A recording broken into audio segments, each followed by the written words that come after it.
कलाम पाक पढ़ने का जो हर लफ्ज़ पे नेकी मिलेगी, अरबी नहीं आता है, हम नहीं पढ़ सकते हैं, जैसे कि अभी एक बंदे ने सवाल किया था। तो क्या दूसरे ज़बान में जो कुरान को पढ़ा जाएगा, तो उसमें भी नेकी मिलेगी उस तरह से? और दूसरे ज़बान में अगर अरबी में नहीं पढ़ सकते हैं, तो दूसरे ज़बान में तो पढ़ ही सकते हैं। जी, जज़ाकुमुल्लाह खैर व अहसन जज़ा।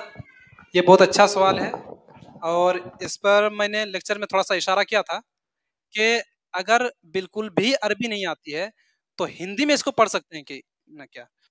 तो रोमन ये रोमन है, इसमें अगर देखेंगे खोल करके, तो इसके अंदर जो है अरबी लफ्ज़ को इंग्लिश में लिखा गया है।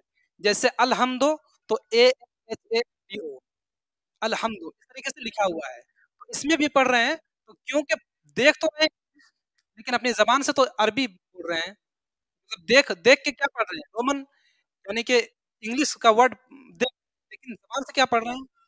अरबी पढ़ रहे हैं। तो अलहम्द पढ़ेंगे, उसमें वही नेकी जो अभी मैंने बताया। अगर तर्जमा पढ़ रहे हैं, मान लीजिए कि इंग्लिश ट्रांसलेशन है, अगर इंग्लिश पढ़ रहे हैं, इंग्लिश का ट्रांसलेशन पढ़ रहे हैं सिर्फ़ और उसकी इबारत जो है, वो इबारत नहीं पढ़ रहे हैं, तो इसके लिए अल्लाह के नबी सल्लल्लाहु अलैहि वसल्लम की मैं हदीस बताया कि अगर कोई कुरान को समझता है, एक आयत भी समझता है और समझेगा कैसे? ट्रांसलेशन से। जो लोग अरबी नहीं जानते, वो लोग तो ट्रांसलेशन से समझेंगे। तो ट्रांसलेशन से अगर कोई समझता है, तो उसके लिए ऐसी है जैसे उन्होंने 100 रकात नफ़िल पढ़ी, उसके बराबर उसको नेकी मिलेगी। तो हमें चाहिए कि हम कुरान से जुड़ें। अरबी आती है, नहीं आती है, वो अलग बात है। हमें कुरान से जुड़ के रहना है।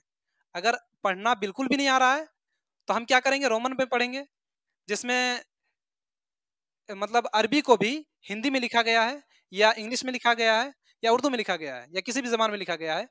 और दूसरी बात ये है कि अगर हमको कहीं ऐसी किताब नहीं मिलती है जो अरबी वर्ड को हिंदी में या इंग्लिश में लिखा गया है, तो हम कम से कम क्या कर सकते हैं? उसका ट्रांसलेशन पढ़ सकते हैं और जो माहिर इंसान है कुरान पढ़ने में, हम उससे कुरान को सुन सकते हैं।